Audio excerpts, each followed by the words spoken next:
a younger generation of black South Africans? Well, I wouldn't necessarily say it's the black South Africans. That wasn't really my point. My point was more, I feel that the way I understand it, some of the sort of labour laws...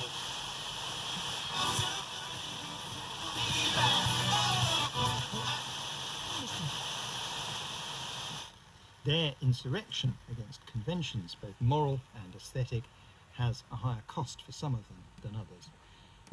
Rosie Boycott, what did you think? Well, I love